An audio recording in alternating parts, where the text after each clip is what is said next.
Hola, buenos días. Vamos con un diálogo, un día más con estos diálogos de la romanidad para tratar temas, bueno, que tienen que ver con nuestra herencia romana y no siempre nuestra herencia romana es positiva. De hecho, el tema de la corrupción, que es el que hoy nos ocupa, ya se puede decir que nos vino gracias, entre comillas, a los romanos en el sentido que lo conocemos. Pues la corrupción hemos de asumir que siempre ha estado en las sociedades humanas.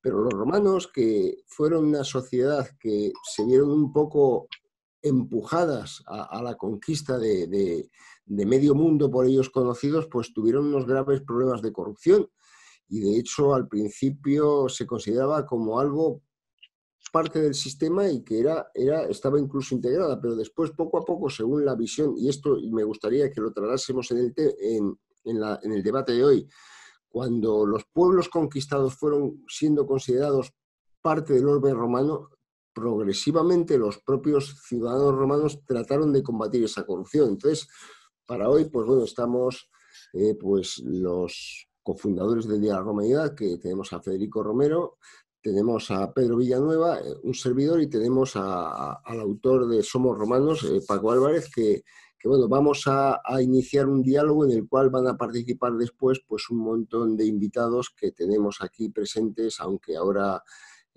tengan las cámaras y los micros la mayoría apagadas, pero bueno, pasada esta pequeña introducción, doy paso a Federico, que es historiador y que nos va a poner un poco, nos va a encauzar, digamos, el diálogo que vamos a tener.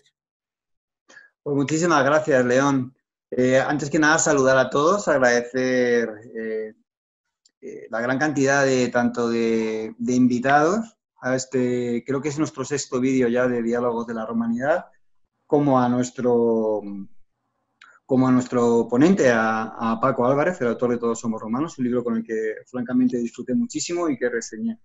Y bueno, simplemente también indicar a las personas que están escuchando y que van a poder ver este vídeo, que si quieren colaborar con el proyecto y mantener vivo el proyecto de Día de la Romanidad en estos tiempos duros, difíciles, a los que nos hemos tenido que adaptar a otro tipo de formatos, pues por favor que acudan a nuestra página de patreon.com/Día de la Romanidad y allí podrán hacer una pequeña aportación para que podamos seguir con este proyecto que pese a las pestes que nos asolan en esta época no se dobla, simplemente se adapta y seguimos en la lucha. Bueno, corrupción es un tema, como otras muchas cosas que hemos heredado de esa romanidad que nos impregna, de esa herencia de los mayores, y que tiene en común muchísimas cosas con respecto a la corrupción, la que sufrimos hoy en la actualidad, los famosos casos políticos que no vamos a nombrar porque tampoco escucho entrar en detalles con respecto al presente, con respecto a lo que pasaba en el pasado.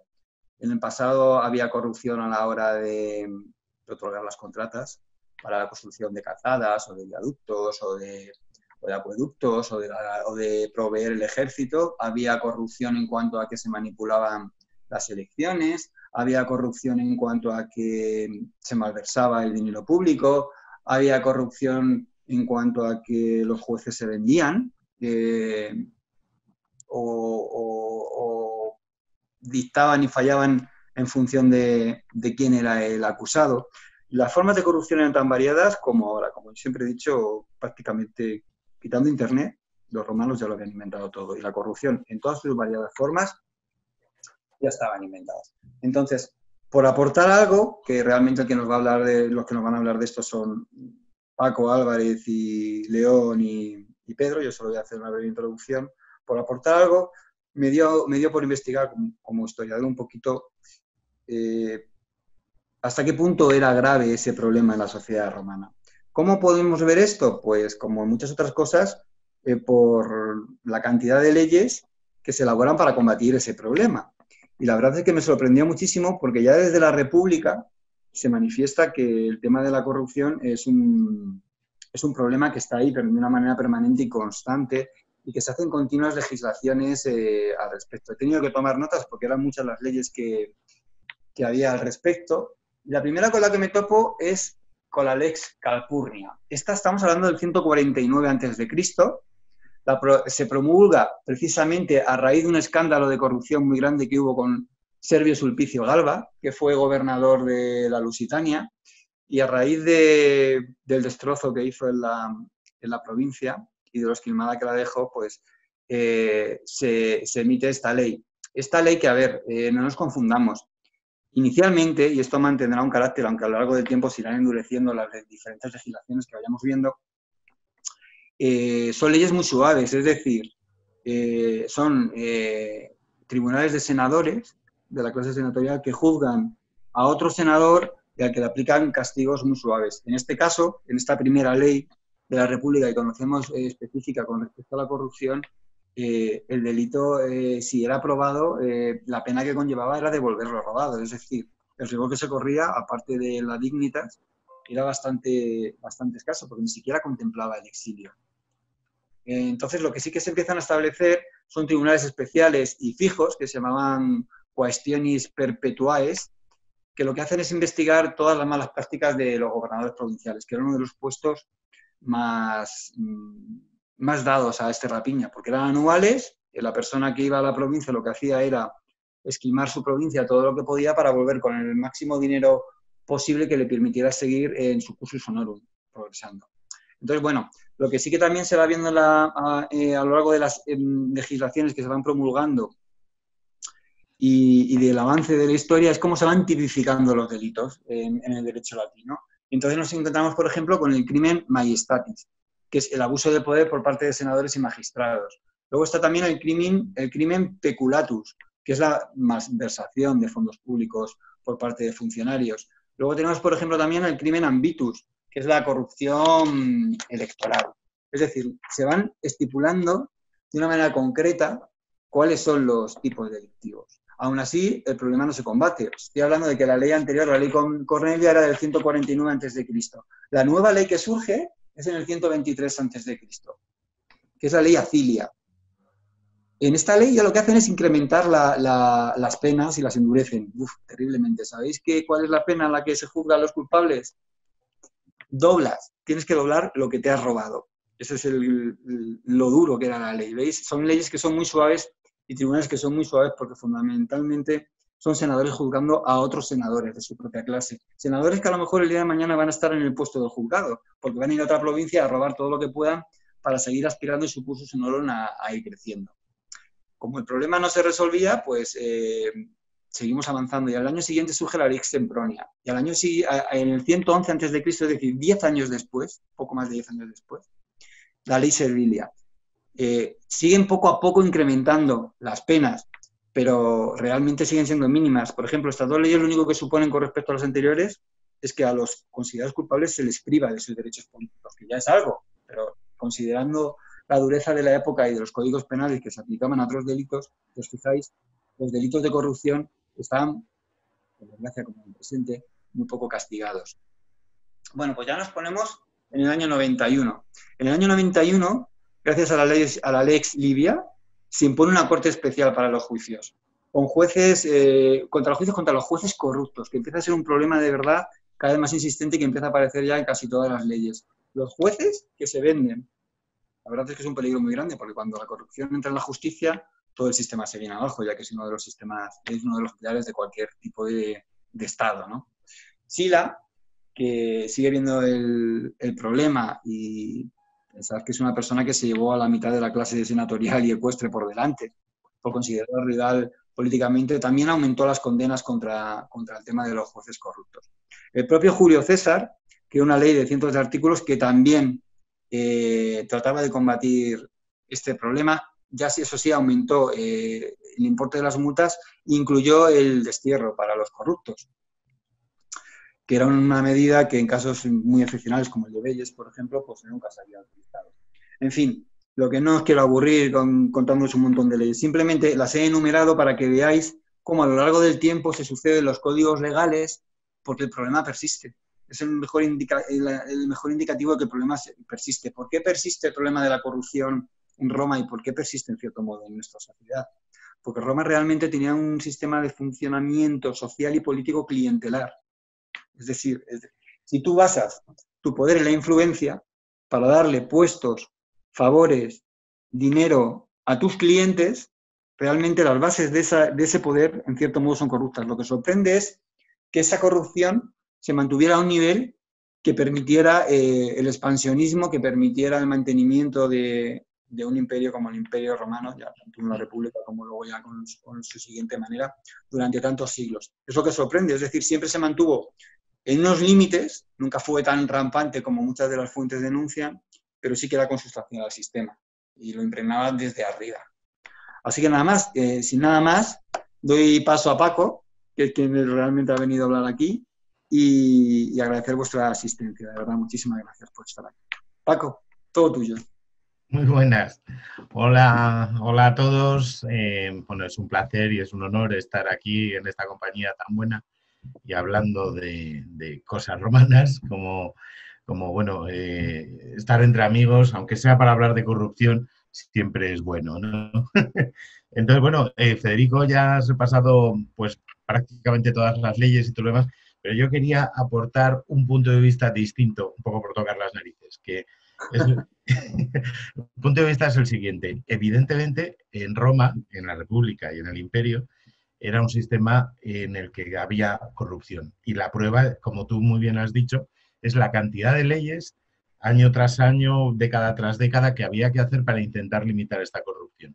Pero la pregunta que yo hago, o lo que me gustaría es que lo comparáramos, ya que por lo menos la República era más o menos una democracia, al menos para lo que para entonces era una democracia, realmente en el resto del mundo antiguo el tema era infinitamente peor. O sea, ¿a dónde quiero llegar con esto?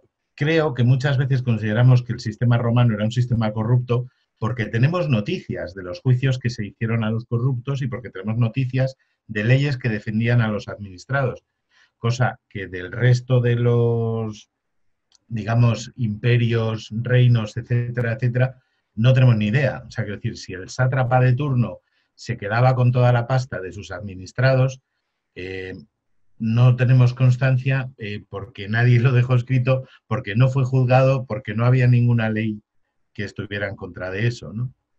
Y entonces un poco esa es la lanza que quería romper, ¿no? Sí, efectivamente es un sistema corrupto en el sentido, en el mismo sentido que es un sistema corrupto a veces la democracia moderna, porque cuando depende de eso, de esos sistemas clientelares, cuando depende de que tengas que devolver los favores que te han hecho y cuando tu carrera política depende de cómo vas avanzando o de cuánto dinero puedes conseguir para pagar esos favores. O sea, y bueno, no sé, tenemos el ejemplo de Julio César y de los hipotéticos préstamos que le dio Craso. Tenemos multitud de ejemplos, Verres, que también lo habéis citado, que a lo mejor es el corrupto por antonomasia, ¿no? Gracias a los discursos de Cicerón, pero al final de Verres lo único que sabemos es a través de Cicerón. Y claro, Cicerón obviamente habla muy mal de este señor, que seguramente era un corrupto de nivel astronómico, pero fue juzgado. Fue juzgado por sus iguales. Había un juez, perdón, había un juez incorruptible, que era el que presidía ese juzgado, y este señor, después del primer día, tanta vergüenza dio que se exilió a Marsella, ¿no? Donde luego Marco Antonio terminaría apuntándole en la lista de los malos y creo que condenándole directamente, aparte de quedándose con la pasta y las obras de arte que todavía tuviera. De Plinio el Joven, siendo fiscal también, acusó a un tal Classicus, que también había sido, curiosamente, gobernador en Hispania, y que como prueba de su corrupción había una carta en la que decía, le decía a su amante, y la carta fue interceptada por el juzgado, o a lo mejor la amante despechada le mandó la carta al juzgado como prueba del delito, que en la carta le decía a su chica, le decía: alégrate, pues llego a ti libre como el viento y con 4 millones de sextercios obtenidos de dejar secos a la mitad de mis administrados.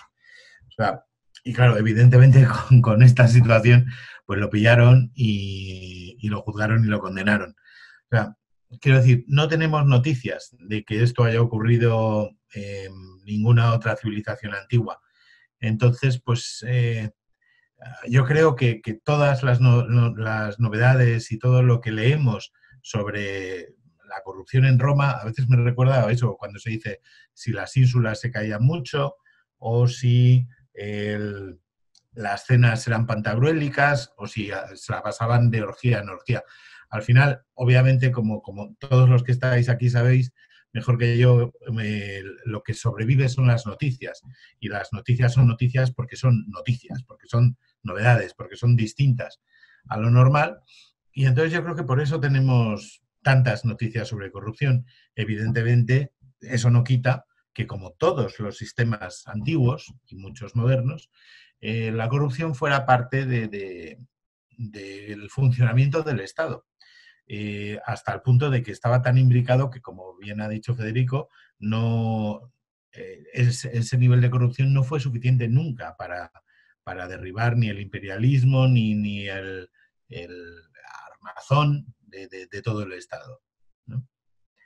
Esto, yo creo que con esto, por primera parte, me gustaría que alguien más discutiera, si se atreve, esta Sí, León, opción. Pedro, si queréis podéis entrar ya Y, a participar y dejo ya el y debate un poco en vuestras yo manos. quería comentar que, bueno, yo tengo, en fin, yo también como divulgador, yo no soy historiador, eso es siempre bueno recalcarlo, soy divulgador y, bueno, también me he dedicado a la política y, bueno, la percepción es que el sistema romano era corrupto porque era sistémico, es decir, tenía un problema de base que era que los gobernadores tenían un año de mandato Uh -huh. y era a sus expensas, tenían un año para robar, así de claro. Y entonces ese año se dedicaban a expoliar los lugares que tenían bajo su mandato.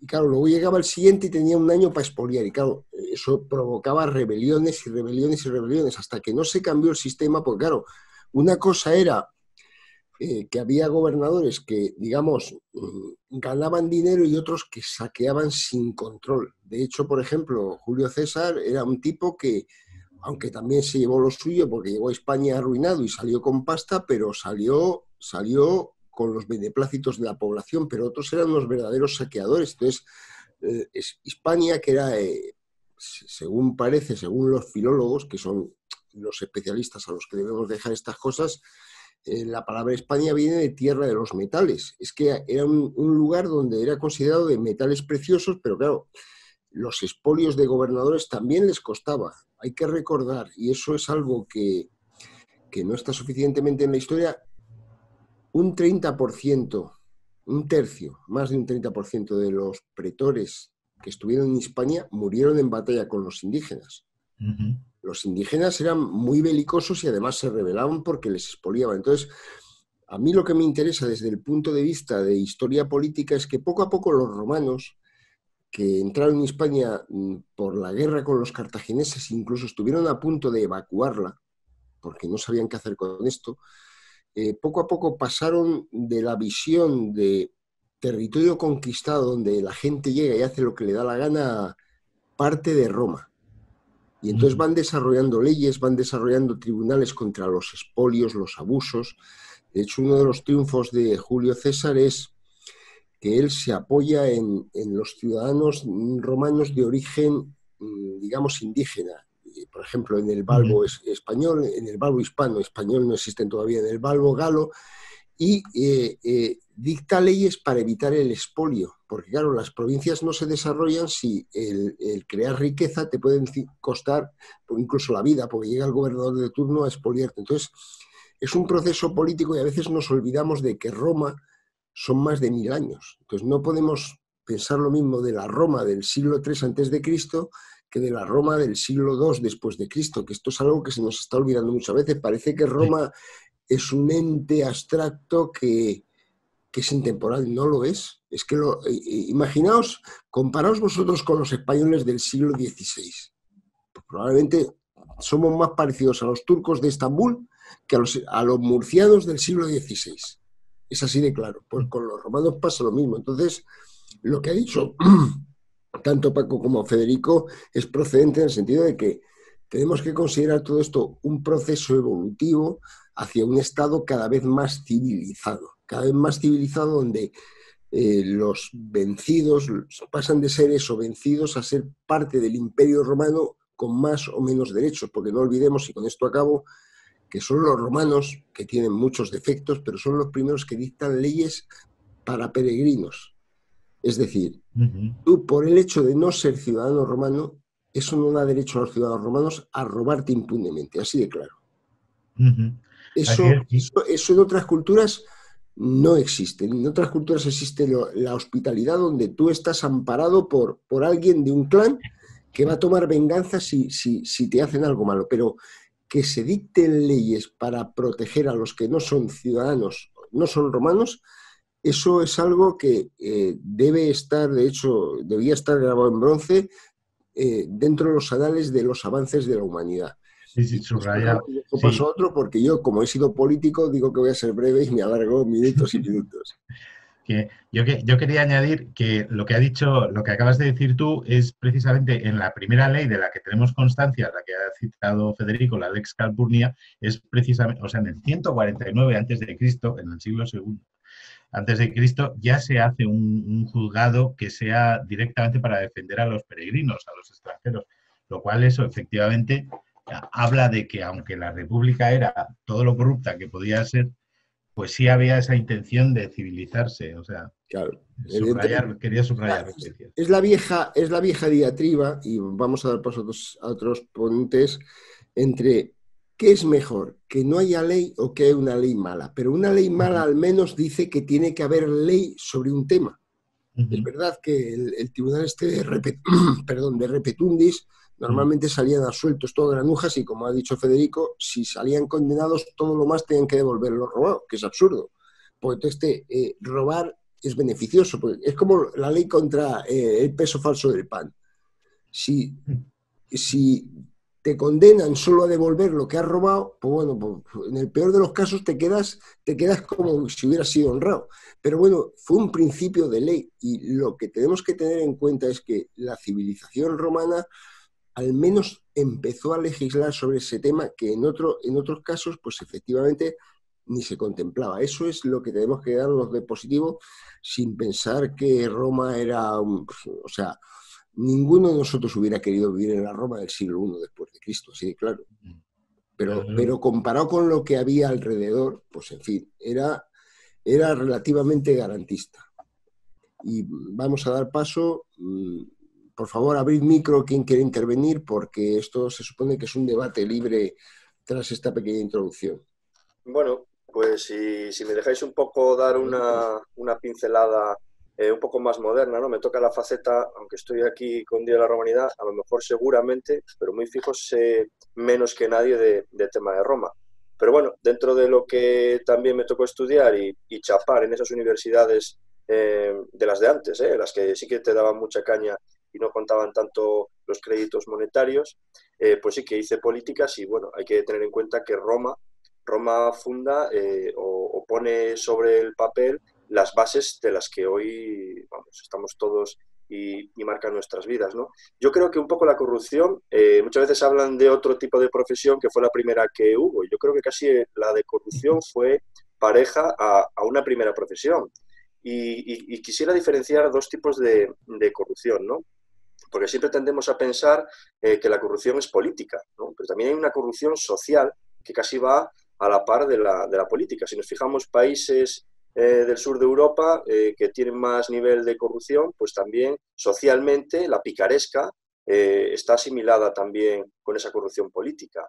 Y lo que marca un poco la diferencia es el control del Estado. Si nos fijamos en Roma, había un control, dependiendo del periodo del emperador, un control estricto del Estado, y una vez que ese Estado se rompe, una vez que ese Estado desaparece, automáticamente ya se entra en una debacle y se socializa la corrupción. La idea de que el abuso puede ser y es normal y es asimilado por toda la cultura y por toda la sociedad, se socializa, ¿no? Y bueno, los politólogos tendemos a marcar esa diferencia de las cosas en la Revolución Francesa, pero a mí me gusta más hablar de la guerra de la independencia americana, porque se produce un proceso de conformación de partidos, que bueno, voy a tirar una línea un poco de debate, ahora que está el tema del racismo en boga, y parece que todo está marcándonos un poco estos días la esclavitud.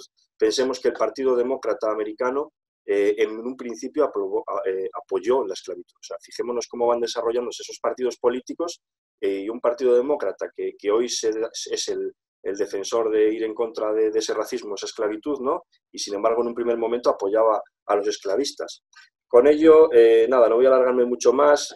Si me dejáis, voy a dar más pinceladas cara modernidad y no voy a entrar en Roma porque seguro que me ponéis colorado. Y eso sí, tengo el libro de aquí de Paco esperando que me lo firme y hay una parte que me gusta mucho y es la idea de que cuando aplicaban la ley la hacían a cielo abierto, ¿no? Para que los dioses fuesen testigos. Es decir, hoy utilizamos a lo mejor, en algunos puntos se utilizó la Biblia, la mano en la Biblia, ¿no? Es decir, juro, y todavía lo seguimos haciendo en algún pleito, no por Dios, pero bueno, en algunas sociedades se sigue aplicando, los romanos lo hacían también y todo esto va parejo a nuestras vivencias, así que no voy a alargarme, dejo sitio a otros ponentes y enhorabuena por el libro, me gustó mucho, muy ameno y te has mojado, Paco, que hay veces que entras en polémica y a mí sí que me gusta, la polémica sí me gusta.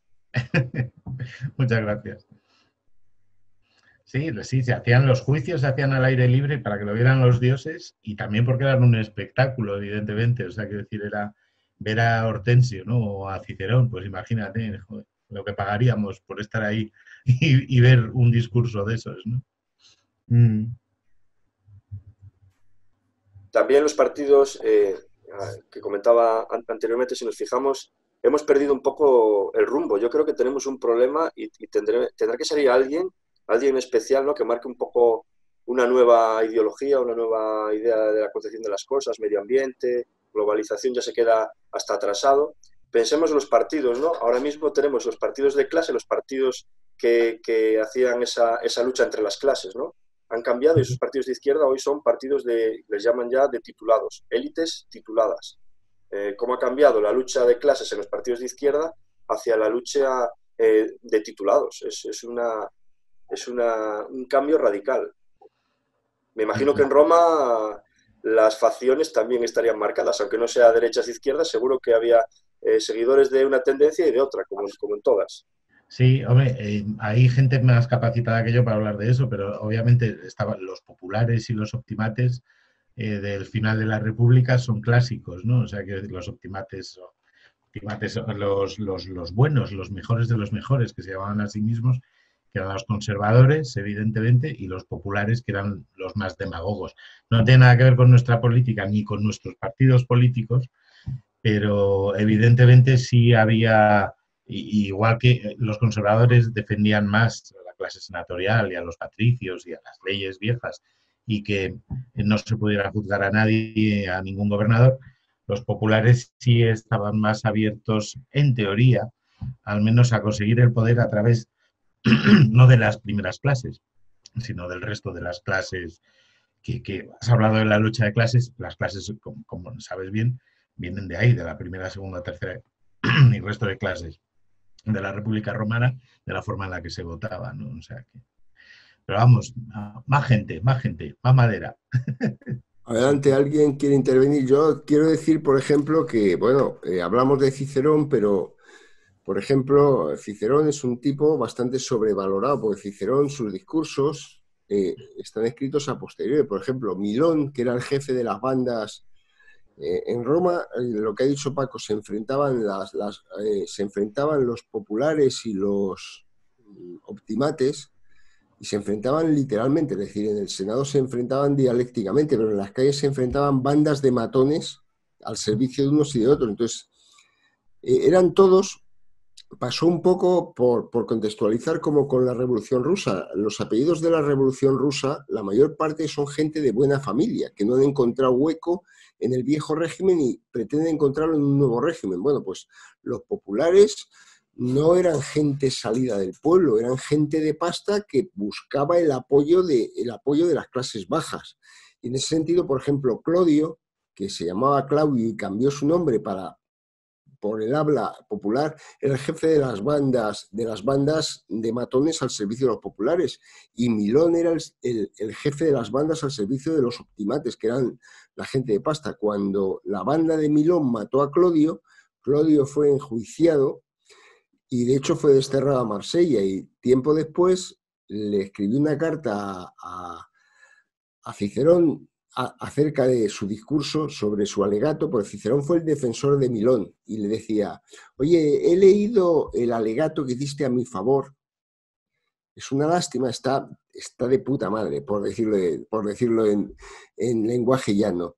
Es una lástima que no sea igual que al que pronunciaste, porque si hubiera sido ese, yo no estaría desterrado en Marsella. Es decir, Cicerón escribía a posteriori todo lo que luego nos ha llegado es algo que escribió a posteriori. El alegato que hizo en defensa de fulano, mengano, tal, no fue el que hizo en los tribunales. Luego él lo reescribía para quedar bien. De hecho, Cicerón era un personaje que, bueno, no acabó muy bien. De hecho, acabó siendo asesinado por los esbirros de Augusto. Pero bueno, que el tema de la corrupción era candente y se había convertido, de hecho, en los últimos tiempos de la República, y a ver, alguien que se anime, por favor, que abra micro y abra imagen para indicarnos que quiere intervenir, se había convertido, aparte de un tema candente, en un arma arrojadiza. Pues ya tenemos gente, pero recordad que como ahora estamos viendo con el coronavirus, el tema de la corrupción se había convertido en arma arrojadiza entre enemigos políticos. Eso no debemos olvidarlo. Y eso también es, como dice Paco, la noticia, lo que nos ha llegado, la novedad, y a lo mejor no sabemos exactamente lo que pasaba. Adelante, por favor.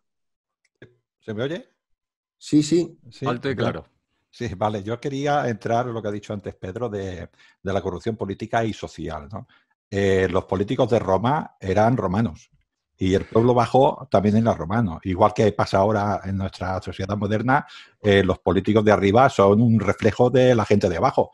No son un invento, no son alienígenas que han venido y se han puesto allí, ¿no? No son unas élites de otra cultura que vinieron, no, son romanos desde que nacieron, ¿no?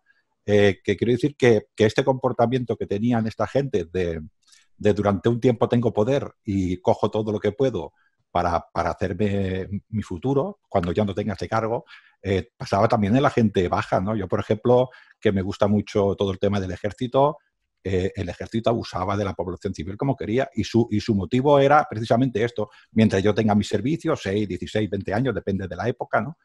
O incluso los soldados republicanos, cuando pasaban por la población civil, requisaban, se iban a casas para que los atendieran y les dieran obligatoriamente de comer. Me quiero referirme con esto de que lo que hacían las élites no era más que un reflejo de los de abajo, y cualquiera de los de abajo que conseguía llegar a la élite hacía exactamente lo mismo. Eso es lo que quería decir. Sí, además, a hilo de lo que vienes, no hay que olvidar que otro de los puntos importantes en política y demás es lo que va parejo a todo esto, y es a más corrupción, más desigualdad, otra de las luchas que tenemos, ¿no? O sea, pensemos que todos estos abusos y demás traían desigualdad, y el concepto que hay ahora mismo y lo que se intenta dirimir es qué política aplicar para reducir la desigualdad que tenemos. Escucha, Pedro, creo que tenemos a Marco y a Lorenzo y creo que a María también que quiere intervenir. Vamos a, por favor, podéis ponerlo también en el chat y así no nos perdemos a nadie. Pero adelante primero Marco, luego Lorenzo y luego María, si os parece, para que no se nos pierda nadie.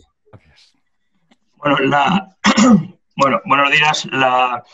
Un par de comentarios, además, justamente basado en lo que decía Paco de esto de las facciones, y también está muy vinculado con el tema de las facciones de los juegos de carreras, con las carreras de carros, porque en muchos casos las facciones políticas apoyaban a un color u a otro dentro de lo que son las carreras de carros. Entonces, por ejemplo, tenemos alguna constancia de ello, sobre todo en época de Justiniano, donde vemos que ciertas facciones, las de los populares, apoyaban a los verdes y creo que también a los blancos, mientras que los optimates, por así decirlo, o los mejores en esa época, que decían ellos, lo apoyaban a los dorados y a los púrpuras.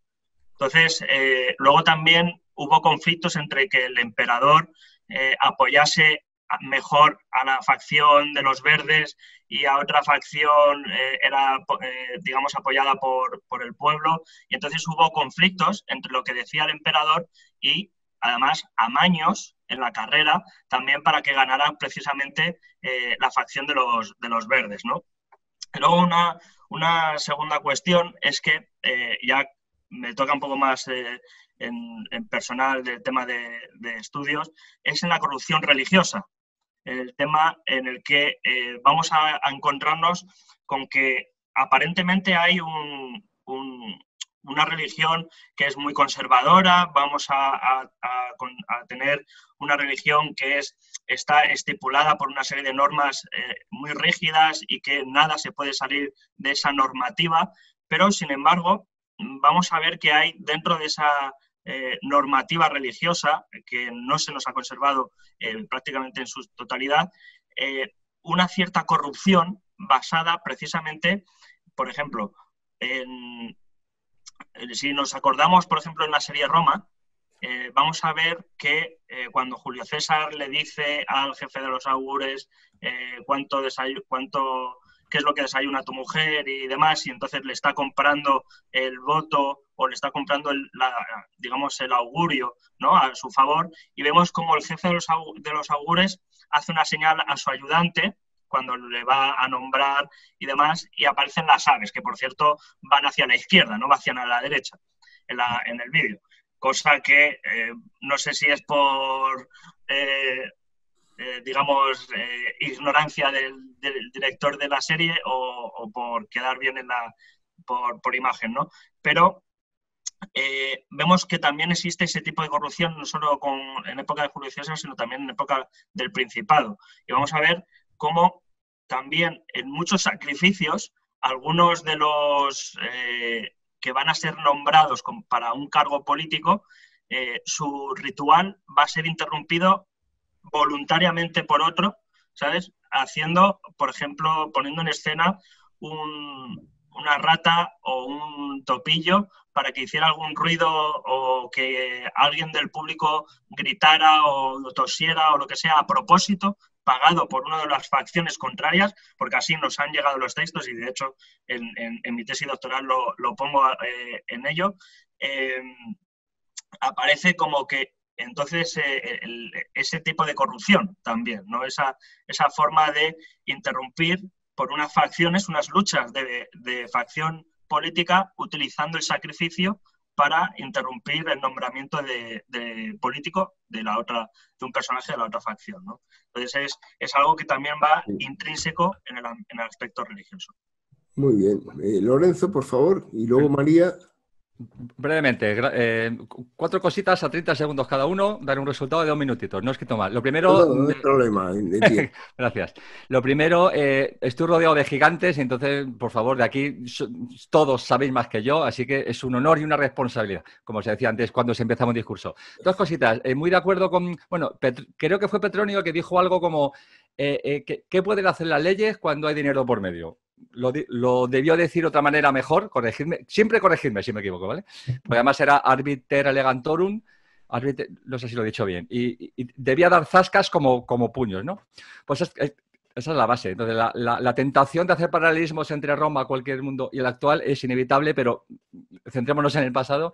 Y me gustaría, tanto totalmente de acuerdo con lo que decía León y Paco y todos, que la corrupción en Roma... era sistémica, efectivamente nos ha llegado porque era la excepción, entre comillas, porque era noticia, como decía Paco, pero me gustaría que comentarais algo que a mí me ha fascinado siempre, que me parece sintomático. Ese sistema, creo que desde época muy temprana, de establecer cargos dobles como contrapeso, ¿no? Ocurría en el consulado y seguramente ocurriría en más instituciones que, evidentemente, un sistema que tendría sus fallas, pero que creo que demuestra un poco la preocupación sobre el papel, como decía Federico o León, perdón, por lo menos había necesidad de que hubiera leyes para regular algo, aunque luego pues echa la ley, echa la trampa. Ese sistema doble consulado cada año me parece muy, muy sintomático, ¿no? De cierta preocupación para que la cosa no se le fuera de las manos, porque como habéis dicho, al final las cosas se tomaba conciencia cuando se iban de madre, ¿no? Mientras se mantuvieran un cierto nivel. Por la misma cuestión, creo que había un cargo electoral, por favor, corregidme siempre, que era rogator, que era más o menos como un funcionario electoral. Tengo entendido que todos querían ser rogator porque era donde estaba el business. Quiero decir, por hacer una equivalencia muy burda, hoy en día todos quieren ser concejal de urbanismo. No, quiero decir, es donde está el negocio. Permitidme esta pequeña guasa, ¿no? Y bueno, y básicamente tengo aquí una nota. Bueno, por favor, hablad de Craso. Que es que, quiero decir, es muy entretenido, ¿no? El tipo que, aparte de sus labores políticas, era un tipo que enviaba ese cuerpo de bomberos privado, ¿os acordáis? Cuando estaba ardiendo una casa, decía, bueno, ya que estamos aquí, te la pago si me pagas, ¿no? Bueno, esto era ya una cuestión más de un personaje que si no hay más películas de él es porque no nos hemos puesto con ello, ¿no? Y nada, bueno, estoy deseando que me ilustréis acerca de pues este sistema doble, que es que me parece fascinante, porque Pues, aquí todos sabéis muchísimo más que yo. Vamos a dar paso a María. Vamos a dar paso a María, por supuesto. Aunque lo que has dicho, después ya responderán, lo que has dicho de que qué pueden hacer las leyes cuando hay pasta. Si no es vero, ben trovato. Está a la altura de aquella frase de Maquiavelo de que antes se olvida la muerte del padre que la pérdida de la herencia. O sea, eso lo tengo que encontrar. Pero bueno, adelante María y después ya... Muchas gracias. Perfecto, amigos. Gracias. Los comentarios. Adelante María, por favor. Hola, yo soy María de Antigua Clio. Lo primero, pues os quería agradecer la invitación a esta charla coloquia, a este debate, porque cuando Federico me lo dijo ayer, pues el tema me pareció muy interesante. Casualmente hace unos días reflexionaba con mi pareja, estamos viendo las noticias, salieron varios casos de corrupción, por eso me parece muy actual. Y se me ocurrió decirle, bueno, nosotros no robamos. Y mi pareja se volvió y dice, es que no tenemos de dónde. Y dices, vale. Y a todo esto que habéis comentado, que habéis dicho, bueno, pues quiero hacer una pequeña reflexión y luego lanzar preguntas, que me ha venido muy bien la intervención de Lorenzo. Pues lo primero es la reflexión de por qué se hace la ley. ¿Por qué de pronto se hacen unas leyes anticorrupción? Pues a mí se me ocurren dos motivos. Uno, que la corrupción ya existiera previamente y esa ley pretende ser un correctivo a algo, o que se prevé que el ser humano es corrupto por naturaleza y en el momento que se encuentre la oportunidad lo va a hacer, entonces se hace la ley de manera preventiva. Bueno, yo voy dejando eso ahí. Supongo que habrá aquí especialistas en derecho que podrán ilustrar un poquito más todo eso. Pero bueno, la idea de que exista una ley anticorrupción quiere decir que el sistema funciona, que el sistema entiende que no es perfecto y que tiene que haber una serie de dispositivos que marquen todo eso para que no se vaya de unas líneas generales. Y luego, a partir de todo esto, pues sí que me gustaría lanzar un par de preguntas. En primer lugar, vuelvo al hilo del principio, cuando estaba viendo las noticias, ¿hasta qué punto en la sociedad romana la corrupción era un tema de polémica dentro de todos los estratos sociales? ¿O era algo que quedaba solamente en las clases altas? Porque ahora mismo aquí en España, por ejemplo, está ya un caso de corrupción y todos debatimos sobre ese caso de corrupción. Somos una sociedad en medios de comunicación de masas, una sociedad informada. ¿Pasaba eso en la sociedad romana? El campesino que estaba en una zona rústica o el plebeyo que vivía en una ciudad, ¿de verdad se preocupaba por esos casos de corrupción en las altas esferas? Porque al fin y al cabo esos son los casos que nos han llegado. ¿Vale? Además que otro ponente, que no ha alcanzado a ver el nombre, Ángel creo, ha comentado que esos casos de corrupción se daban también a nivel más bajo. Pero ¿hasta qué punto esas clases bajas se preocupaban de lo que estaba ocurriendo? Si había un calado, una trascendencia importante. Y luego, esta idea que tenemos todos generalizado de que la sociedad romana era una sociedad terrible, una sociedad corrupta, una especie de degeneración conforme pasaba el tiempo, esto yo creo que ha contribuido mucho también la imagen del cine. La imagen del cine, de la literatura, de la televisión, y hasta cierto punto es comprensible. Si tú quieres desarrollar una trama que tenga una cierta intriga, pues meter 2 o 3 corruptos está fenomenal. No te van a poner una serie de un político romano que llevó una carrera intachable sin ningún problema y en que 2 o 3 capítulos lo único que haga es realizar un trabajo burocrático. Entonces, bueno, yo quería lanzar esas 2 preguntas. Una, ¿hasta qué punto eso desestabilizaba socialmente la estructura completa o la estructura de una pequeña ciudad en el caso de que se diera un caso de corrupción en los gobernadores, o también si estamos muy influidos por esa imagen literaria o cinematográfica. Y bueno, ya está. Muchas gracias. Paco. Hoy. No, te lo digo un poco porque eres el ponente invitado y después ya Sí, no, sí, comentar un estaba poco aquí lo que apuntado, digo, pero por si acaso querías... Pues mira, primero un poquito respondiendo a Lorenzo, que sí, evidentemente el tema de que los cargos fueran colegiados en prácticamente todos los cargos, desde los duumviros, ¿no? 2 hombres, hasta los cónsules, responde en principio a que la República Romana consideraba que la monarquía absoluta, la monarquía antigua, obviamente, era totalmente corrupta. Entonces, el poder corrompe y el poder absoluto corrompe absolutamente. Entonces, yo creo que por eso, cuando se hizo la República en el 509, creo que, por ejemplo, o a partir de ahí, los cargos se decidió que fueran colegiados, que fueran compartidos entre 2 personas, de tal manera que una contrarrestara a la otra. De hecho, en las elecciones, como bien sabéis, el cónsul primero era el más votado y el cónsul segundo era el segundo más votado, digamos, el equivalente a nuestro jefe de la oposición. Y los 2 gobernaban durante ese año que tenían el cargo y los 2 tenían derecho de veto sobre el otro, aunque digamos que normalmente pues el más votado gobernaba en enero, marzo, tal, y el otro en febrero, abril, en meses alternos. ¿Cuándo se perdía este colegio? Pues se perdía en el momento en que alguien tenía imperium, en el momento en que alguien era gobernador, o era un general, o era un procónsul o un pretor enviado a una provincia o a una guerra al mando de un ejército. Ahí no tenía cortapisas. De hecho, si estaba fuera de Roma, en las fastes llevaban el hacha porque tenía incluso poder de vida y muerte. Ese poder absoluto del tío con imperium, yo creo que es lo que genera en muchos casos la corrupción. Quería citar a un general mexicano, que no me acuerdo del apellido, lo estaba buscando, pero no me da tiempo, que él decía que todos tienen un precio. Bueno, él dimitió y era un tío muy honrado, y le dijeron, ¿pero por qué ha dimitido usted, que era el más honrado y tal? Y dijo, pues porque todos tienen un precio y estaban llegando al mío. Esa es la eterna pregunta. ¿Todos somos corruptos hasta que se demuestre lo contrario? O como decía María, ¿no? Había un debate en el pueblo sobre la corrupción. Yo creo que no. Solo lo había en el sentido en el que esa corrupción te quitara a ti el pan o te quitara el trigo para ser llevado a Roma por la cara, o quitara la estatua de tu Dios del templo del pueblo, como hizo Verres muchas veces en Sicilia, ¿no?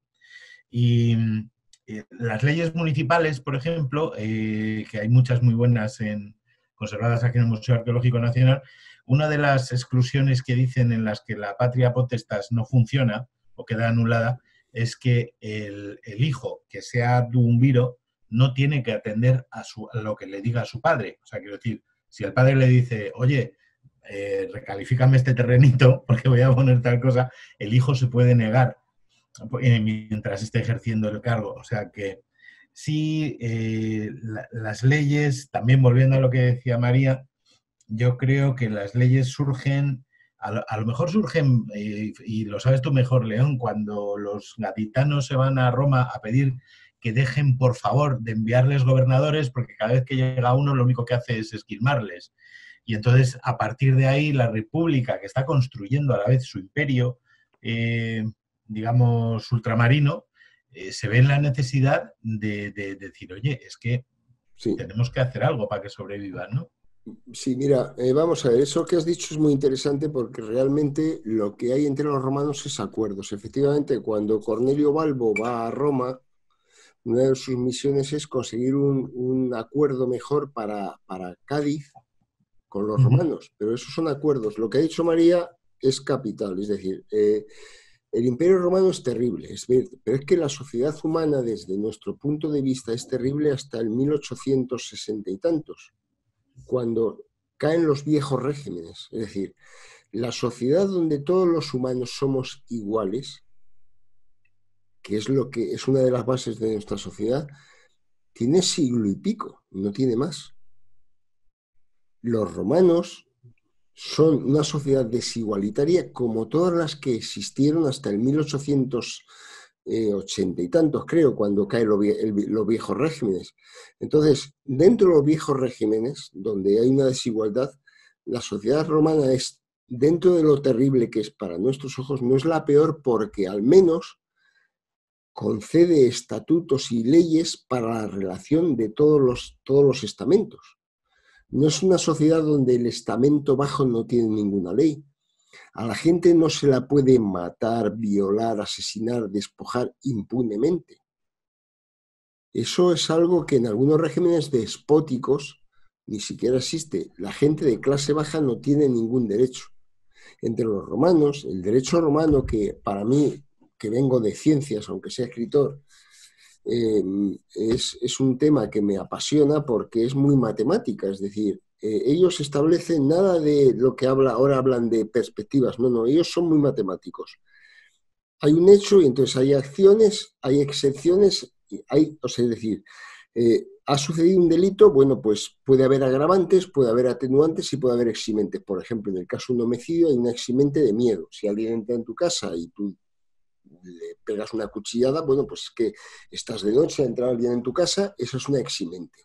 Son muy matemáticos. Los romanos trataban de sistematizar todo y eso hace de ellos una civilización en ese sentido superior, más allá de sus conquistas, porque hubo imperios más extensos, como el de los mongoles, pero sin embargo no lograron crear una cultura como la que crearon los romanos, y eso fue por una razón, porque los romanos desarrollaron que todo el mundo tenía cabida en su cultura. Entonces lo que dice María puede ser terrible, pero dentro de lo terrible no eran los peores, porque todo el mundo tenía derechos. Y lo que os decía, hay un caso de derecho romano, con esto ya os doy paso a otros ponentes, donde es un caso de Cayo contra Ticio, son los dos personajes típicos del derecho romano, Ticio que da lugar a Picio y tal. Ticio siempre es el malo. Entonces Ticio roba una esclava y se la vende a otro personaje. Entonces esa esclava tiene un hijo y luego el otro pide recuperar su esclava y tal, y claro, el hijo, ¿qué se hace con él? Bueno, pues la jurisprudencia romana decía que un esclavo, aunque sea esclavo, no puede considerarse al hijo de una esclava fruto, porque es una persona. Es una persona. Y entonces una persona no puede ser considerada como una manzana del árbol. Y entonces tiene que aplicarse una legislación distinta. Entonces, aunque nos parezca primitivo, porque lo es, quiere decir que ellos consideraban a todos los seres humanos, les daban esa consideración diferente de los muebles o de las piedras. No son exactamente bienes muebles. Entonces, eso es la base de lo que se ha ido construyendo poco a poco esta sociedad, que nos queda mucho por aprender, como se está viendo con los casos de racismo que tenemos en Estados Unidos y tal. Pero eso es fundamental en Roma, de acuerdo, es terrible. Yo no quisiera por nada del mundo vivir en Roma, excepto que fuera un tío de clase alta, claro. Pero, como se suele decir, ¿qué han hecho los romanos por nosotros? Bueno, pues Roma no era el peor lugar del mundo para nacer si eras de clase baja. Con eso lo dejo.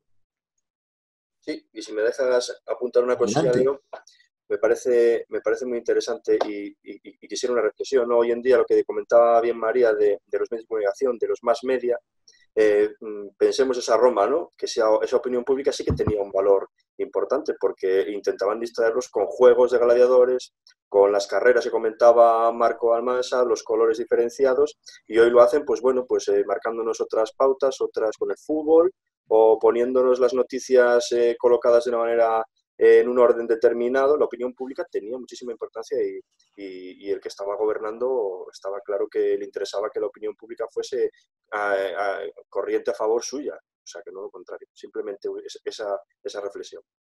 Yo al hilo del libro de Paco, que somos romanos, quiero recordar, los imperios fueron entes dinámicos que normalmente no estaban diseñados por nadie, por tanto eran muy inestables. Por ejemplo, el Islam se expandió mientras estaba conquistando, pero cuando dejó de conquistar colapsó, porque no tenía un plan para después de conquistar. Y Roma Roma era un chiringuito muy inestable. Por ejemplo, una de las cosas que salvó a Roma es mandar más de 200.000 personas, que en tiempos era una barbaridad, a Hispania. Digo, porque si en Hispania había 6 millones de habitantes, mandar 200.000 era una barbaridad de gente. Pues mandaron gente que vivía en...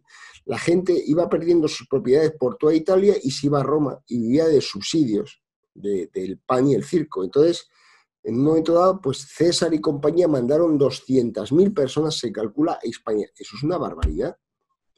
Por eso, frente al nacionalismo de pandereta, cuando dicen estos atontados, me vais a permitir las expresiones un poco vulgares, pero es que es la realidad, estos atontados que discuten si Viriato era español o portugués, lo primero es que España y Portugal no existían, eso para empezar.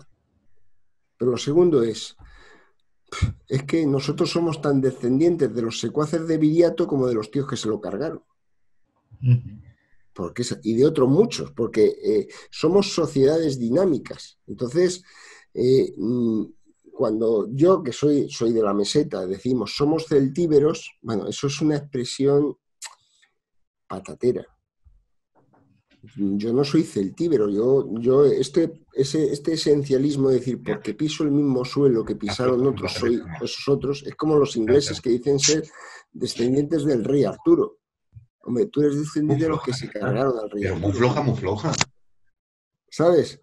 Entonces, cuidado con eso. Entonces, la visión sobre el pasado siempre está teñido de un nacionalismo un poco siniestro, a mi juicio, que puede ser amable, pero de verdad,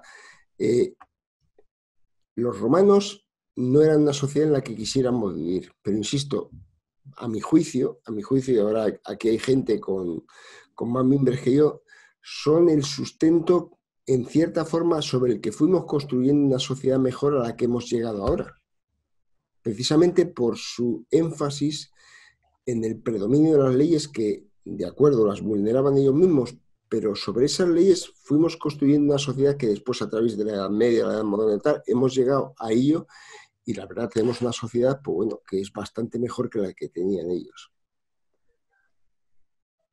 Pedro, no sé si me quieres rebatir, tú como politólogo. No te voy a rebatir, porque eso sería totalmente generar un enemigo que no me interesa para nada, pero aparte no te voy a llevar la contraria, no, estoy de acuerdo contigo, y aparte ya lo apunté en la primera intervención que tuve, que son los pilares, ¿no? Como decía María también, pues las diferentes tendencias, ¿no? Está Hobbes, que dice el hombre es un lobo para el hombre, y luego viene Rousseau y lo endulza un poco, ¿no? Y vamos ahí en ese avance y avance, pero otra reflexión, con todos los adelantos que tenemos y demás, la ley que tenemos y con toda la normativa que hemos desarrollado, los órganos, los poderes judiciales, vemos los problemas que tenemos como sociedad. Hombre, lo de Hobbes y tal, lo de Rousseau y tal, bueno, entraríamos en otro tema. Yo es que soy un fanático de Camille Paglia, una de las grandes popes del feminismo, aunque ahora se ha convertido en un demonio para el feminismo de la tercera ola, pero ella, que los romanos diferenciaban, creo que eran los romanos, entre lo apolíneo y lo dionisíaco, pero Camille Paglia, yo aprovecho para hacer un momento de publicidad, os recomiendo sus ensayos sobre Bumps and Tramps y Sexual Personae. Ella dice que nuestra sociedad es rusiana o sadística. Los rusianos son los que consideran que el hombre es bueno y la naturaleza los pervierte, la sociedad los pervierte, y los sadísticos son los que consideran que el ser humano es un animal y la sociedad los socializa. Ella es de los segundos y yo también. O sea, el ser humano no es bueno por naturaleza, el ser humano es un animal al cual se le socializa, porque si le deja suelto es un depredador. Criticamos... va mucho con los romanos. O sea, los romanos creían mucho en las obligaciones sociales.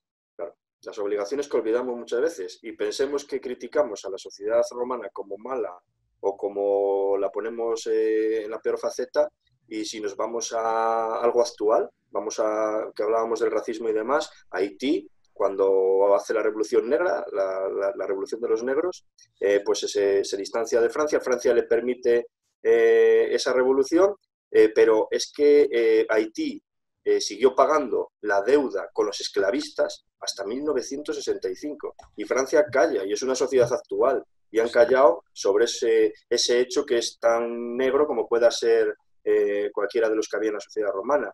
Siempre se dice, ¿no?, que toda persona oscura o toda sociedad oscura tiene algún brillo, ¿no? Pues Roma se destaca por el brillo, no por lo oscuro, vamos a decirlo así. Sí, bueno, la sociedad romana, y a ver, alguien, por favor, alguien que escriba en el chat y le damos paso. Sí, yo, si me permites, Adelante. lo habéis dicho, no podemos, creo que lo ha dicho María, no podemos ver lo que pasó en el pasado con los ojos actuales. Nosotros estamos diciendo corrupción en Roma. ¿Los romanos veían la corrupción como la vemos nosotros? Probablemente no. Para lo que nosotros que nos definimos, esto es corrupción sí o sí, para ellos igual no lo era. Igual para ellos corrupción era coger el oro de un templo, pero si lo cogías de las casas de los de la ciudad de alrededor, pues igual eso no era corrupción, ¿no? Y luego otra reflexión también que has dicho, León, que sí que es verdad que Viriato era lusitano y no tiene nada que ver con nosotros, ¿no? Pero como animal somos el mismo animal que hace 2000 años y hace 3000 años. Entonces, este concepto de que porque tengamos mejores leyes o tengamos mejores cosas, vamos a ser mejores, vamos a ser menos corruptos, vamos a hacer, es lo que dices tú, ellos se romanizaban, yo sé civilizar, no me gusta la palabra, me gusta más romanizar, pero nosotros ahora mismo estamos también por civilizar, lo que dices tú, somos animales que tenemos que aprender a convivir. Yo considero, y hablo de mí mismo, ¿no? Yo considero a mi mujer y a una mujer como digna, como mi igual, y mi padre no. Estoy hablando de este siglo. Mi padre no lo considera una mujer como una igual, y yo, sin embargo, sí que la considero. Y estamos hablando de 70 años, ¿eh? Sí, efectivamente. Vamos a ver. Cuando hablamos de Viriato y tal, lo que quiero decir es que está bien como Don Pelayo, es como lo de Don Pelayo, esa expresión de más facha que Don Pelayo, dice, pobre Don Pelayo, que vivió 1000 y pico años antes de que apareciera cualquier ideología que pudiéramos determinar. Lo que quiero decir es que los elementos simbólicos estaban en el pasado y están ahora. Entonces, la corrupción para los romanos aparece cuando empiezan a considerar a los provinciales. Provincia, ya que estamos en diálogos de la romanidad, es un término muy interesante porque de ahí viene Provenza, que es la provincia, la parte de Francia. Provincia es provencer, se considera. Es decir, es una zona conquistada, donde se mandan personajes que son mandos militares que tienen poderes extraordinarios. Los romanos, en un principio, nunca pensaron en expandirse más allá de Italia. Entonces, eso es muy interesante porque eso desarrolla toda su ideología y toda su administración. Pero lo que es interesante de los romanos, carezco de conocimiento para saber si los persas y otros y tal, es en un momento dado los romanos empiezan a establecer su propia legislación sobre los dominados. Y llega un momento en que ellos mismos, por razones, por un lado prácticas y por otro lado ideológicas, a la gente tienes que darle derechos. No es un vencido que tiene que doblegarse a todo lo que mandas. Así como otros imperios como el persa, tal cual, con sus satrapías y tal, sencillamente estableces un mando único, por usar un término de ahora, pero dejas que los subordinados se organicen como se organizaban. Los romanos empiezan a organizar su propio sistema y desde ese momento aparecen las leyes contra la corrupción, que en el principio es mal administrar. Tú a tus administrados, puesto que están bajo tu mando, no los puedes expoliar, no los puedes matar, no les puedes robar. Entonces, para mí, no digo que sea el único caso humano que se haya desarrollado eso, sino que nosotros somos herederos de ese concepto. A título de curiosidad, León, sobre lo que acabas de decir, concretar que los romanos eran muy curiosos con respecto a los vencidos, es decir, en función del grado de resistencia que habían demostrado a Roma durante la conquista, gozaban de un estatus legal. Es decir, si se habían mostrado desde el principio colaboradores y aliados de Roma, tenían un estatus legal superior que la ciudad al lado, que se había opuesto a sangre y fuego a la ocupación romana, y a esos sí que se les podía matar, se les podía robar, esclavizar y expoliar. Sin embargo, los primeros no tenían unos derechos. Es muy curioso cómo lo reglamentaban todo. Otra cosa es que luego, como no me acuerdo quién ha dicho ahora durante el debate, pues en función de la conveniencia se aplicaron a la ley, pero leyes había para todas las circunstancias. No, evidentemente eso de la reglamentación, es decir, un territorio conquistado, los vencidos eran sometidos a la esclavitud y tal, pero incluso, ya he dicho, es decir, los esclavos no eran exactamente igual que un mueble. De hecho, por ejemplo, hubo una rebelión en Roma, y no fue solo de esclavos, eso sabes tú más, Federico, y los que tenemos aquí digamos que sois historiadores, porque había una ley que si un romano era asesinado por un esclavo, se ejecutaba a todos los esclavos.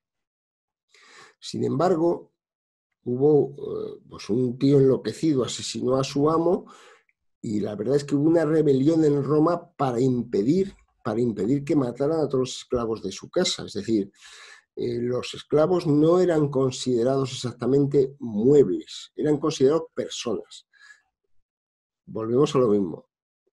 Ninguno nos habría gustado vivir en Roma, sobre todo siendo de clase baja, pero lo que quiero decir es, fue subir peldaños que nos ha llevado a la civilización actual, que es lo que a mí me parece admirable de Roma, no el sistema romano, que yo no quisiera el sistema romano para mí, sino que fueron en nuestra cultura los primeros que fueron subiendo peldaños que a lo largo de una escalera ininterrumpida, no nos olvidemos, que pasa por la Edad Media, la Edad Moderna y tal, nos ha llevado a una sociedad mucho más igualitaria, que todavía tiene que serlo, porque efectivamente, como has dicho,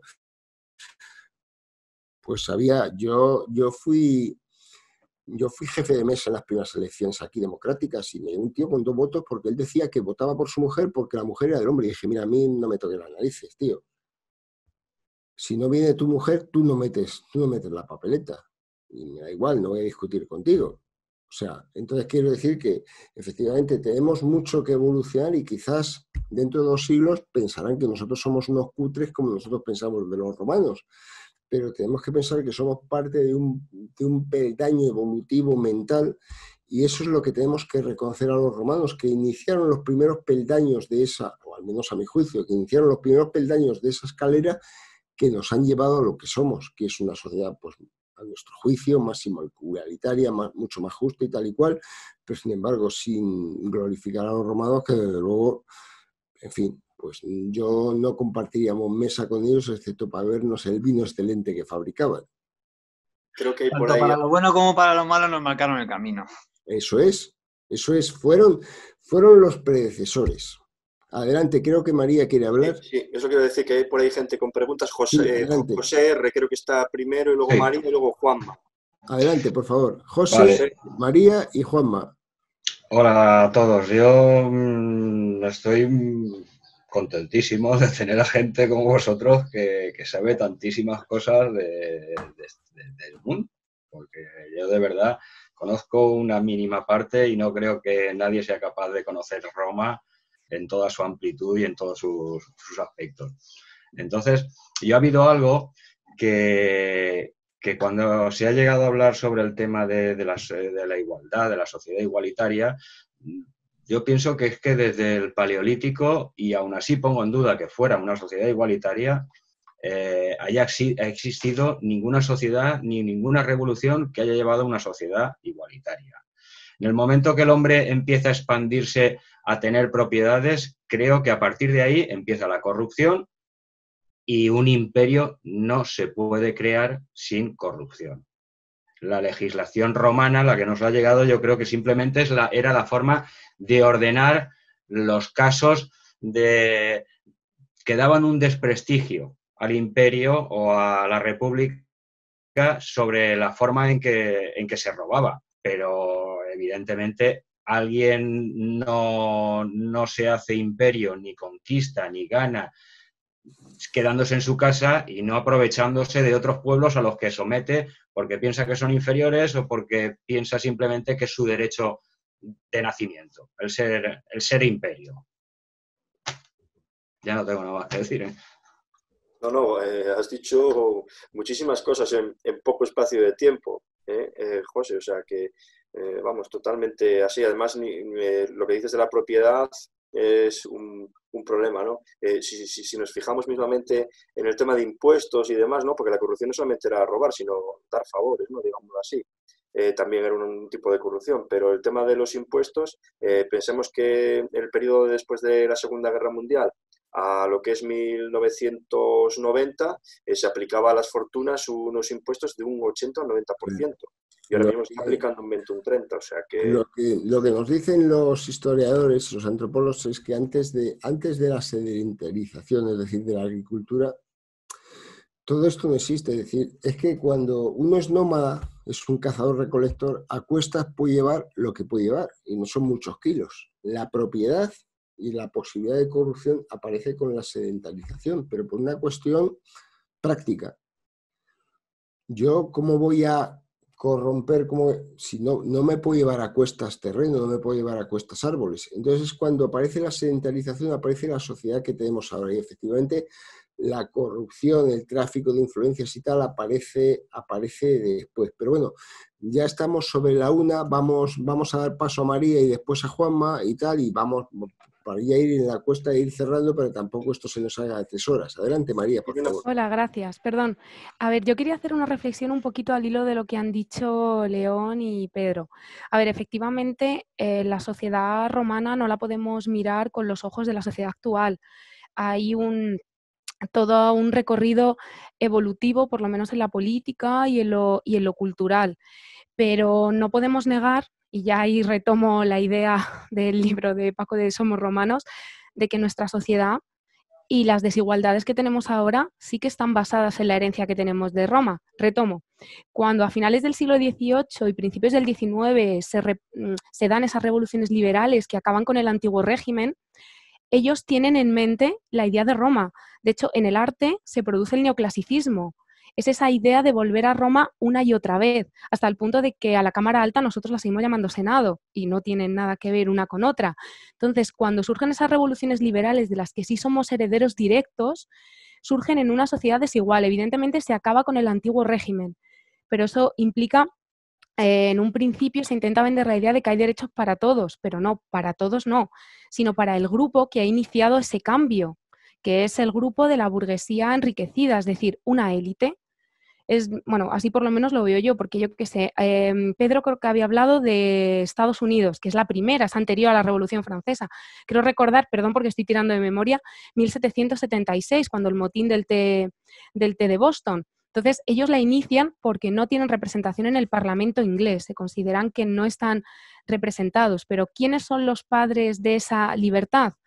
Pues son hombres blancos, enriquecidos y con haciendas. El famoso Thomas Jefferson, el padre de América, de la libertad, tenía una hacienda con más de 500 esclavos heredados de su padre. Pues está esa incongruencia. En la Revolución Francesa ocurre lo mismo. Tiran de los sans-culottes, perdón, no sé cómo se pronuncia en francés, que es este pueblo que presiona al rey para tomar la Bastilla y que se puedan constituir en una constituyente, y luego de pronto aprueban el sufragio censitario restringido, el que solamente los hombres ricos pueden votar, los dejan fuera. Entonces, de esas revoluciones pues surgen todos esos hijos no deseados. Uno de ellos pues serán los movimientos raciales, es decir, la liberación por la esclavitud. Otro de ellos será el movimiento obrero, que también surge de ahí, los pobres que los han dejado. Y luego el menos imprevisto, y creo que es el movimiento social que lleva más tiempo, que lo habéis nombrado, que es el movimiento feminista. Olympia de Gouges, perdón por mi francés, es terrorífico, lo sé, es quien saca la Declaración de los Derechos de la Mujer y de la Ciudadana, porque no se siente representada. Si tú no te sientes representado y legítimamente puedes intentar cambiar ese sistema, pues el resto de grupos, si no se sienten representados, tampoco. Entonces, yo quería lanzar otra vez otra pregunta, lo siento, de hasta qué punto nuestra sociedad no es igualitaria porque se basa en los parámetros de esas revoluciones liberales que a su vez se habían fijado en Roma, que era una sociedad profundamente desigualitaria. Es verdad que no tiene nada que ver una con otra. A lo que decía León de que no nos gustaría vivir en Roma, no. Evidentemente no. Yo cuando estoy en clase con mis estudiantes y que tienen todo muy idealizado, algunos, sobre todo en la Edad Media, ¡ay, me encantaría vivir en la Edad Media! Ni 5 minutos duraban de la Edad Media. Que no lo podemos mirar con esos parámetros, pero vuelvo a lanzar esa pregunta. ¿Hasta qué punto? ¿Hasta qué punto esto no es una especie de escalón que vamos subiendo y que nos fijamos en el anterior? De hecho, Roma, políticamente, sobre todo el imperio, sigue siendo un referente fundamental. Me vienen distintas ideas a la cabeza. Pues Napoleón, es que copia toda la estética. Los nazis, exactamente igual. Esa idea continua de volver a los orígenes. Son dos cosas. Espera, voy a dar paso a Paco. Perdón, ya paro, ¿eh? No, pero a ver, déjame que te diga que, vamos a ver, es que son dos cosas distintas. Es decir, Roma se convierte en un mito. Y ese mito no tiene por qué ser la realidad. Es lo que decía de Viriato. Cuando decimos somos celtíberos, pues no somos celtíberos peludos, por decirlo, pero yo no soy un puto celtíbero, aunque viva en la meseta. Pues el referente romano es algo a lo que se retrotrae en todo, pero como mito, no como realidad. Y es verdad, o sea, las revoluciones liberales son un peldaño, pero nosotros, gente del siglo XXI, del primer cuarto del siglo XXI, tenemos que considerarlos ya como un peldaño más. O sea, esos regímenes censitarios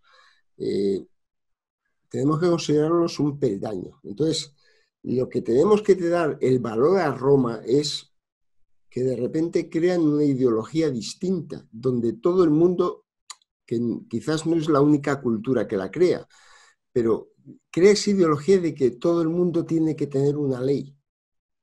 Y eso es lo que nos ha traído a lo que somos ahora, que por supuesto tenemos muchísimo que mejorar. Es como lo que tú dices, bueno, los movimientos, pues lógicamente, pues tenemos el feminismo de primera ola, de segunda ola, de tercera ola, que no siempre es positivo, pero con todos los errores, perdón, es un movimiento a favor de la igualdad y también a favor de la desigualdad. Es decir, pero son los romanos, precisamente los romanos, también en lo tóxico, en lo malo, en el dar privilegios a colectivos, como era el de los Boni, también de ellos hemos tomado ciertos parámetros tóxicos que viven hoy en día, como son lo de impedir sesgos de tal. Pero efectivamente, o sea, nosotros no son la única cultura, sin duda, pero somos unos herederos de algo que no se rompe, y es más, la tan cacareada cultura del Islam, por su conquista de territorios que eran bizantinos, tiene muchos elementos romanos. No, es así. Es así. Si es que cuando hablamos, porque nosotros en el Día de la Romanidad hemos tenido problemas de decir, bueno, y la herencia islámica, dice, nadie la niega. Pero como nadie niega la fabulosa interacción que tuvimos con América, la herencia de la hispanidad. ¿Qué sería de nosotros sin pimientos y tomates? Seríamos unos desgraciados. Pero una cosa no quita la otra. No, es verdad, pero que una cosa no quita la otra, joder.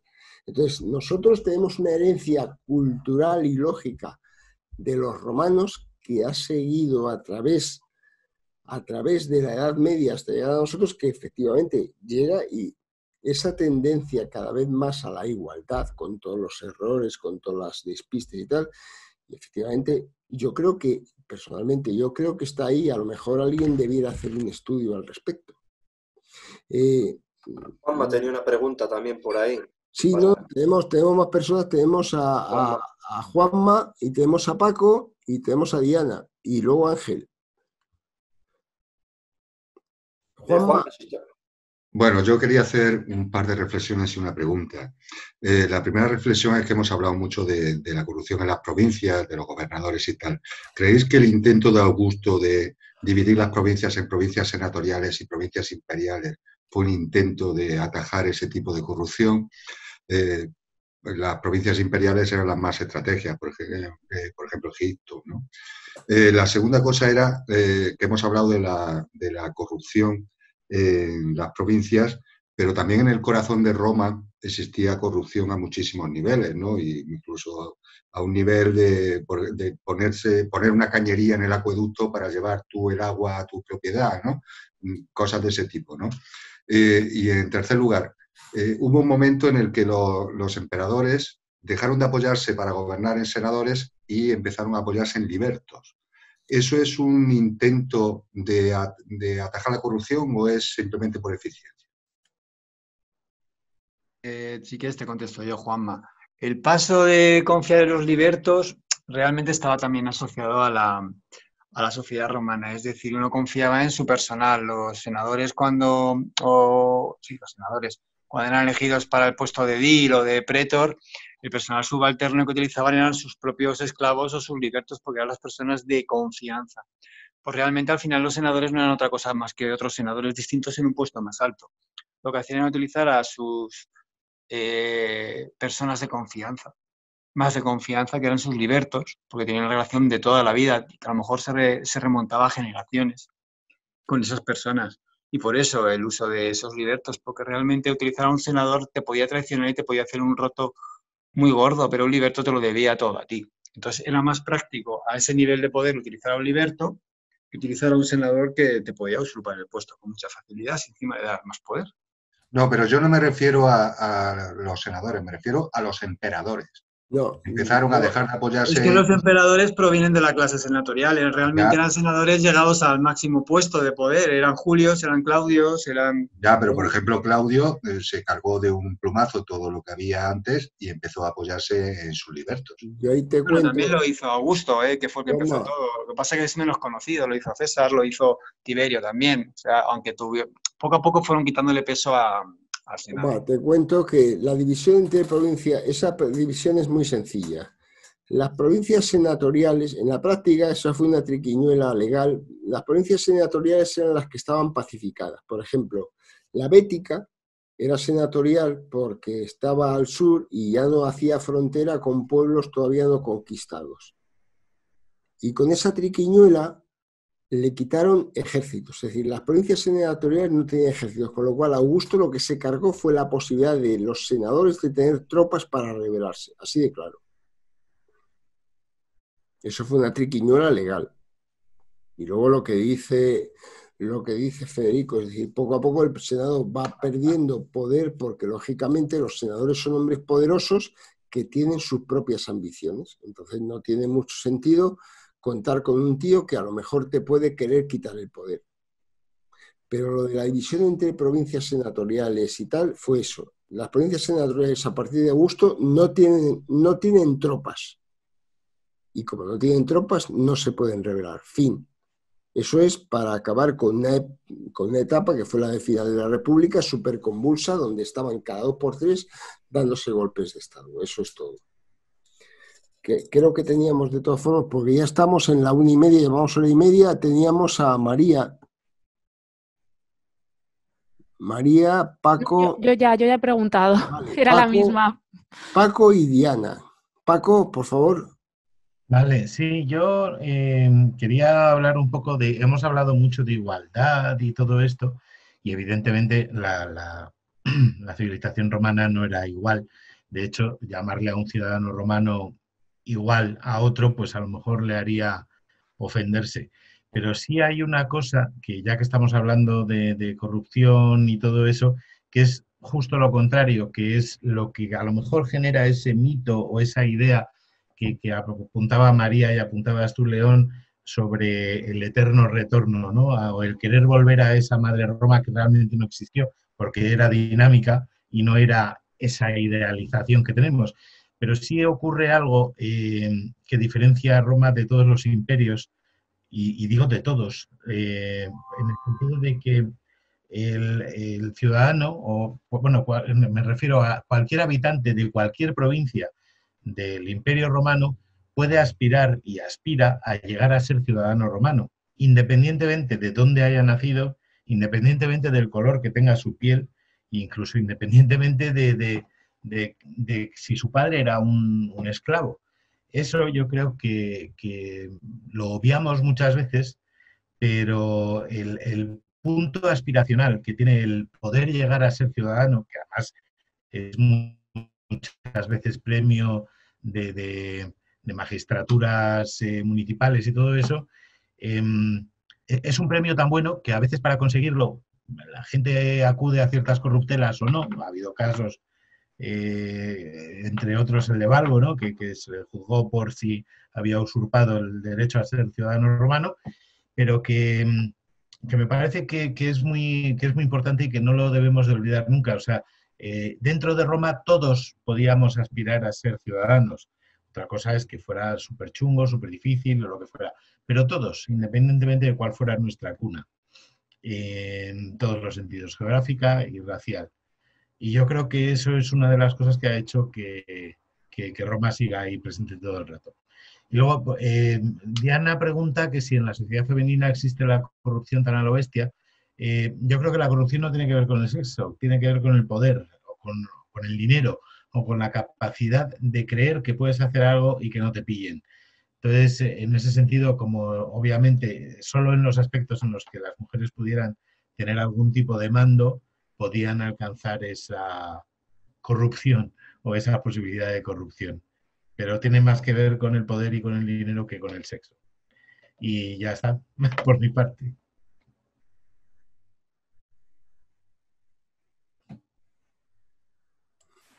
Ha habido un silencio, perdóname, que estaba con esto anulado para no interrumpir.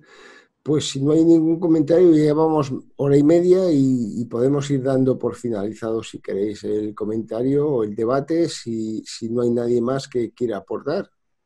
¿Alguien más quiere comentar algo? Nada, yo lo único, como había comentado por ahí Diana, una pregunta del tema del feminismo, y lo había comentado también María, sí decir que desde la ciencia política y demás, y todo lo que respecta al feminismo, sí que es una pérdida importante que hemos tenido, una oportunidad para ver si el feminismo funciona o no funciona, porque en sus inicios el feminismo lo que buscaba era algo aparte de la política que supuestamente no estaba funcionando por parte de los hombres. Lo que pasa es que luego el feminismo se dividió en feminismo negro, feminismo comunista, feminismo en diferentes facetas, se hizo un gran abanico y al final no llegó a ninguna parte. Digamos que se han ido solapando unos a otros y es una pena que el feminismo no se diese una oportunidad a sí misma, ¿no? Además a sí misma, nunca mejor dicho, para presentar otra posibilidad, ¿no?